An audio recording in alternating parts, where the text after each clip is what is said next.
Agora esqueçamos Arena Sandy Júnior, Abel Ferreira, o foco é Massaregiano. Afinal de contas, temos um compromisso extremamente importante quarta-feira. E ele é o cara que a gente tem que olhar com mais atenção. Afinal de contas, será o responsável por fazer o Flamengo respirar?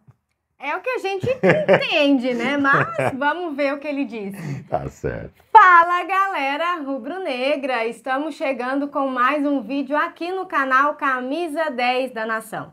O seu, o meu, o nosso canal de notícias e informações do Flamengo. Esse Flamengo que a gente tanto ama. Mas antes de começarmos com as notícias, gostaríamos de pedir a você que acompanha o nosso canal e ainda não é inscrito, para se inscrever aqui embaixo no botão inscreva-se, ativar o sininho da notificação, porque assim, sempre que postarmos um vídeo novo, você será notificado e, claro, deixar também o seu like e o seu comentário, porque isso ajuda demais o nosso trabalho e é muito importante para nós. E como sempre falamos, amigos, é rapidinho. Papum. E deu. Assim é. Bom, bora começar então com as notícias. Vamos. Logo quando começou aquela história toda de negociação do Corinthians por Mateuzinho, um corintiano chegou para mim e falou assim: "Ô, você viu que a gente está contratando o Mateuzinho?" Eu falei: "Cara, como esse no Rio tá cheio. É bagre." Não gostou.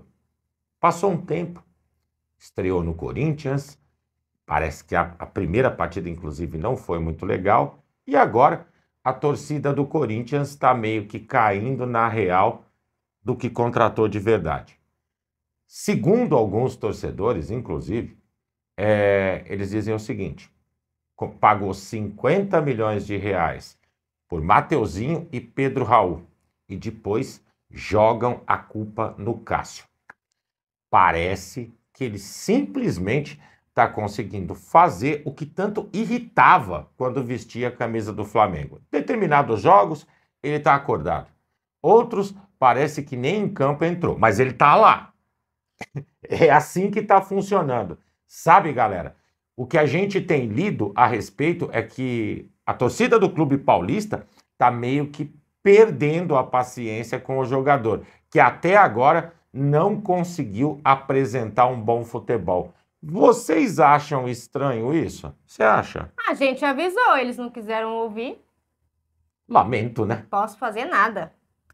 Bom, galera, seguindo com as notícias, Fabrício Bruno, mais uma vez nas mídias, foi citado nesta segunda-feira como o terceiro zagueiro com mais minutos dentro do futebol mundial nos últimos 365 dias. Os dados foram divulgados pelo Observatório de Futebol do Centro Internacional de Estudos de Esporte.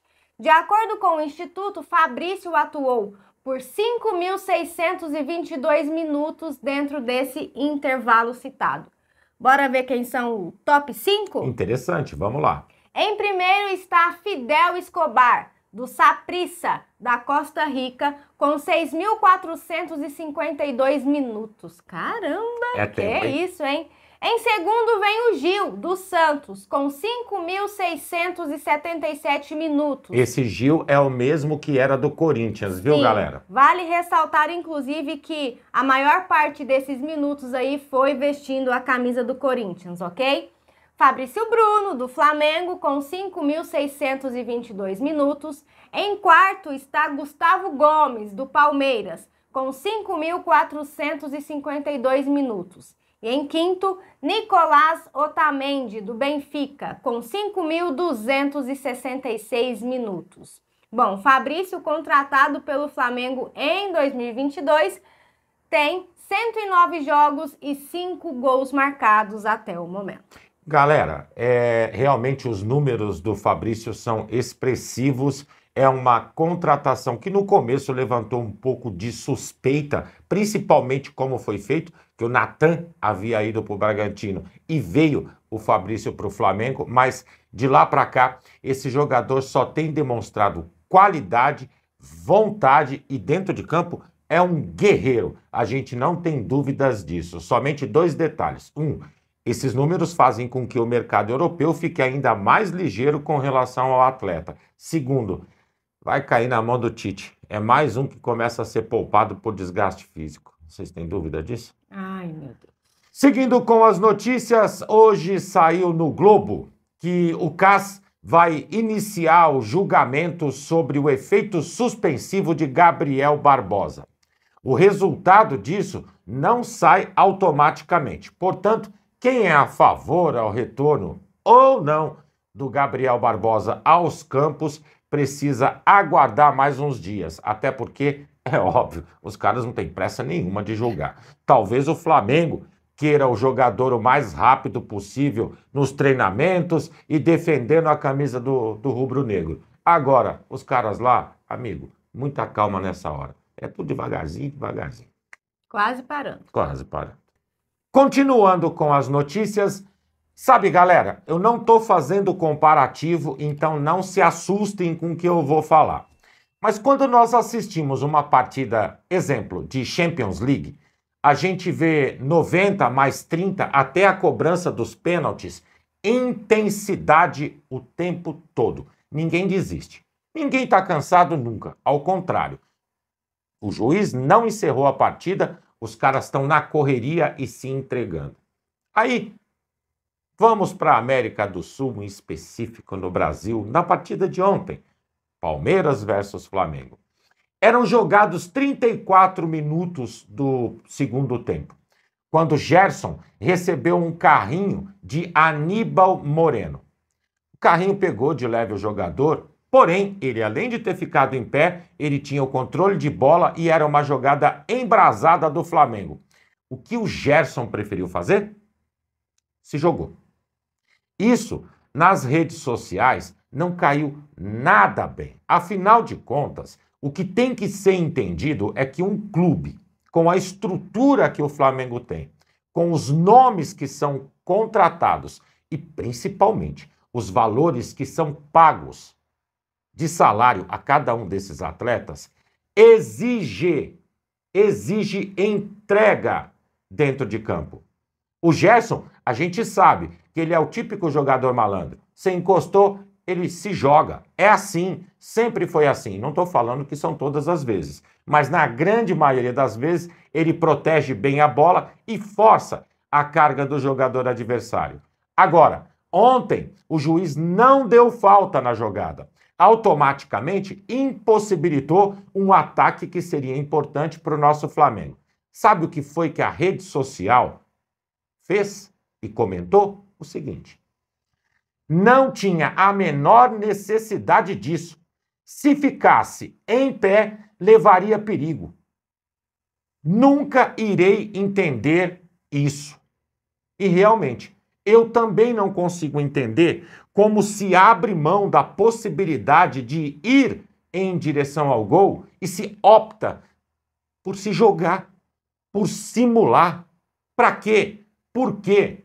Quando será que nossos jogadores, e não é só do Flamengo, isso é a nível Brasil, vão preferir cair de que fazer o que tem que ser feito, que é jogar?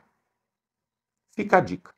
E olha que o jogador é do Flamengo e nem a torcida do Flamengo engoliu direito essa história. Isso que foi o mais interessante. Isso que foi o mais interessante. Talvez o raciocínio deles seja muito parecido com o nosso. A gente quer ver futebol. Chega disso. Chega disso. Cai, não. Não cai. Bom, galera, seguindo com as notícias, mais uma vez, a altitude é uma preocupação para o Flamengo. Na quarta-feira, o Mengão subirá 3.600 metros para enfrentar o Bolívar pela Libertadores. Ontem, na coletiva, Fábio Macerejian, preparador físico do Flamengo, explicou o porquê que o time chegará no estádio somente horas antes da partida começar. Segundo ele, essa estratégia é para evitar o que eles chamam de mal agudo da montanha. Ele usou termos meio complicados, mas é mais ou menos assim. Quando a gente coloca o pé em uma altitude tão alta como é a de La Paz, a gente começa a ficar ofegante e a hiperventilar. A gente não percebe, mas com o passar do tempo, começam a vir os sintomas, que são dor de cabeça intensa, náuseas, ânsia de vômito, enfim. Segundo o Fábio, a maneira ideal de se adaptar em altitudes assim é uma viagem 15 dias antes da partida, o que é óbvio que com o calendário do futebol brasileiro é impossível, né, amigos? Então, por isso, eles resolveram ficar hospedados em Santa Cruz de la Sierra, que fica a 400 metros acima do nível do mar, e somente horas antes da partida viajarem até La Paz. Bom, o Fábio e o Tite têm uma ampla vivência nesse terreno. Já tiveram na altitude na época de Corinthians e também mais recente com a seleção brasileira. A última vez que foram a La Paz foi em março de 2022 com a seleção para o jogo contra a Bolívia nas eliminatórias da Copa do Mundo do Catar.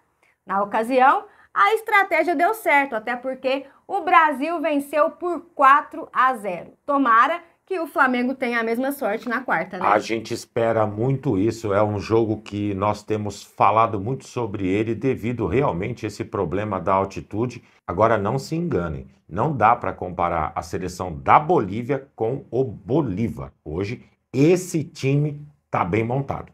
É adversário difícil para o Flamengo fora a altitude. Vamos torcer muito, amigos, muito.